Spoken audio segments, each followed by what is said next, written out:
harka fuudhee kabajamtoota hordoftoota maatii chaanaalii kiyyaa nageenyi fi araara jaalalli waaqayyoo lafaaf iddoo jirteetti isiniif haa baay'atu. Ani nagaa fayyaa kooti galata waaqayyoo isinis nagaa fayyaa akka taatan maqaa waaqayyootiin abdiin qaba. Kabajamtoota hordoftoota koo guyyaa har'aa kana viidiyoo hojjechuu hin barbaanne ture garuu dirqamee hojjedhee maaliif bakka yoon ilaalu namoonni hundumtuu waanuma isaatti fakkaatedha kan poosti godhatee jiranii. Kanaaf duraan dursanii yaa obboloota koo wanta hin dhaga'in wanta hin argine too informationii waliif kennuu baannee keessattuu dammoo waan akkanaa kana irratti jechuudha odoona ta'ee odoo jennee maatiin nama kana osoo viidiyoo kana arganii yookiin osoo sagalee kana dhaga'anii yookiin osoo barreeffama nuti poosti goonu kana arganii maal jechuu danda'u odoona ta'e maaltu natti dhaga'ama kan jedhu tokko osoo itti yaadne gaariidha jedheetiin yaada jechuudha. Waaqayyo gooftaan lubbuu obboloota keenyaa yaamaaru jennaa in jedha firootaa fi maatii isaanii akkasumas namoota isaan beekan olloota isaaniitiif waaqayyo gooftaan obsaa fi jajjabina isaaniif yaa kennu. Waa'ee du'a obboleettii keenya misirroo aanaan waliin wal qabatee jechuudha namoonni odeeffannoo garaa garaatti kan isaan kennaatii jiranii. Amman yeroo ani viidiyootti waraabaa jiru kanaatti jechuudha Fidel Post akkasumas immoo Addis Admas gaazexaanii fi Shaggar Infoon ibsiisan waa'ee du'a ishee irratti baasanii jechuudha. Obboleettiin keenya misirroon hanaan iddoo ishiin irraa dhufte wanti isaan jedhanii hin jiranii namoonni garuu jimmaadha jechaati kan jiranii gara magaalaa Finfinnee kan dhufte nama gara fuulduraatitti abbaa manaa kooti wajjin jiraadha jetti wajjiniin wanta isaaniif barbaachisu gaalee isaaniitiif guuttachuudhaaf jecha gara magaalaa Finfinnee akka dhufan. Akkasumas gara magaalaa Finfinnee erga dhufanii booda hoteela tokkotti akka boqotan akkasumas immoo hoteela itti boqotan fooqii 8ffaa yookiin immoo gamoo 8ffaa akka ta'e gamoo 8ffaa irratti immoo jaalallee ishee walitti bu'anii yookiin walitti aaranii inni dhiisee biraa akka gadi ba'ee fi eega gadi ba'ee booda nama hoteela kana keessa keessummeessu yookiin immoo tajaajila kennu tokko ergee dhaqee ilaalee akka jedheen ishiinis baay'ee tokko ofitti aartee akka jirtuu fi namni inni erge kun yoo dhaqee ilaaluu fooqii 8ffaa irraa gara fooqii 3ffaatti of darbitee akka lubbuun ishii darbiteedha jechuudha.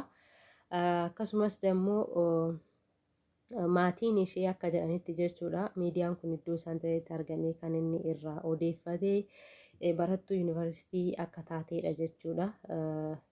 Akkasumas immoo namoonni namichi abbaa daa'ima 3 akka ta'e erga beektee booda akkasumas immoo niitii lammataa akka ishee fuudhu erga beektee booda of ajjeeste jedhanii inni kun sobaa jechaati kan jiran maatiin ishee akkasumas immoo ulfa ji'a 4 namoonni jedhan ni jiru jechuudha. Miidiyaan immoo qaaman iddoo kanatti argamee maatii ishee dubbisee irraa gara odeeffatee ulfa ji'a 4 kan jedhamu sobaa namichi abbaa maatii 3 kan jedhamu sobaa nuti wanna beeknu hin qabnu waan akkanaa kana. Micoon keenya barattuu yuunivarsiitii kan jedhanidha jechuudha. Kanaafuu namoonni tokko jechuudha yaada kana jechaaf akka isaan poost godhan naannoon beeku. Maaliif namni jalqaba odeeffannoo waa'ee kanaa baase suni haala dogoggora ta'een yookiin immoo yaada mataa isaatti dabalee baase yoo ta'e inni lammaffaa sunis inni sadaffaa sunis namicha kanarraa fudhatee to'e poost godhe yoo ta'e jalqaba irratti abbaan poost godhe suni wanta dogoggoraati jechuudha. Kanaaf yeroo poost goonu miidiyaan qaama iddoo isaatti argamee odeesse yoo odeessi irraa kan dhageenye yoo poosti goone homaa jechuu miti. Maaliif wanta dhugaa jiru waan ta'eef wanta odeeffateedha waan ta'eef miidiyaan kun qaamaan achitti argame. Nuti mamma qaamaan iddoo isaatti hin argamnetti yaada mataa keenyaatti daballee poosti godhuu jechuun baay'ee tokko namatti ulfaataanii akka mataa kiyyaatti jechuudha. Bakka maatii nama kanaa taatanii otoo yaaddanii odoo isin ta'e maatu itti dhaga'ama. Kanaaf waliif yaaduun illee gaariidha. Akkasumas immoo waa'ee du'a obboleettii keenyaa misirroo hanaan waliin wal qabatee jechuudha. Torban darbee artistii jaalatamaa fi kabajamaa kan ta'e artistii Abrahaam Balaahinaa jechuudha. Keessumattuu sirba isaa Shallaayee jedhuun yeroo jalqabaatiif kan inni beekamaa ture. Akkasumas immoo yeroo dhiyootti artistii jaalatamaa fi kabajamaa Dr. Alii Birraa waliin sirba tokko baaseetii ture. Sirba Abbayyaa natti fakkaata. Baay'ee sirba kana hin dandaqu naannoon jiru baay'ee deemeen ilaalu waan ta'eef badaasii yaadadhu sirba akkasii baasee ture.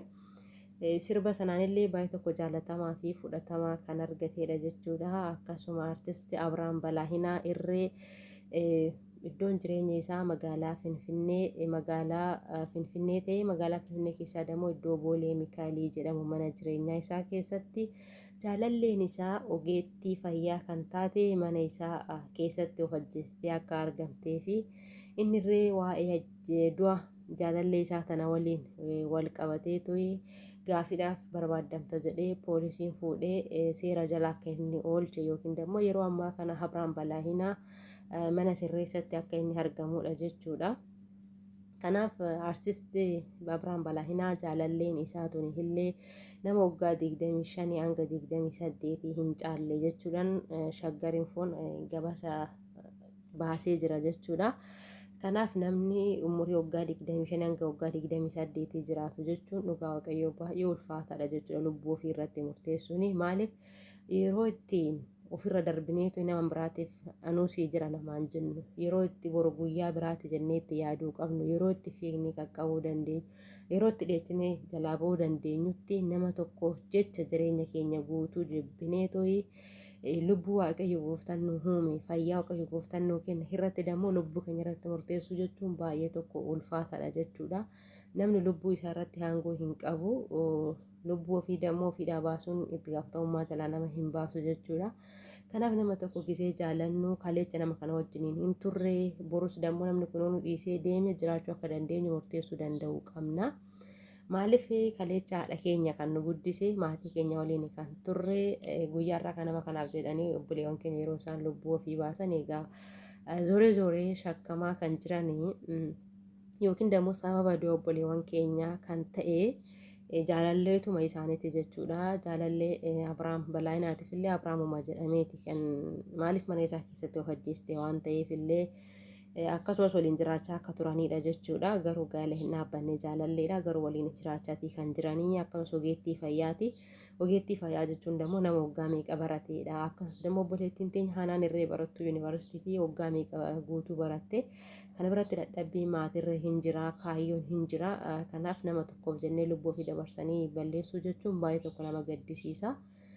Maaliif nama tokko yeroo jaalannu nama kana boruu akka dhabuu dandeenyu, boruu kophaa keenya jiraachuu akka dandeenyu, nama biraas dammoo jaallachuun hin danda'ama. Nama tokko qofa miti kan jaallatamu. Maaliif nama kana nutu jaallate malee yookiin dammoo nama tokkotu jaallate namni tokko sun dammoo nama sana hin jaallatu jechuudha. Namni nama jaallatu dabarsee too'ii amma kana darasitti amma abdii kutachuutti nama hin kennu waan ta'eef. Kanaaf kan nama jiraachisu biyya lafaa kana irraa waaqayyoodha.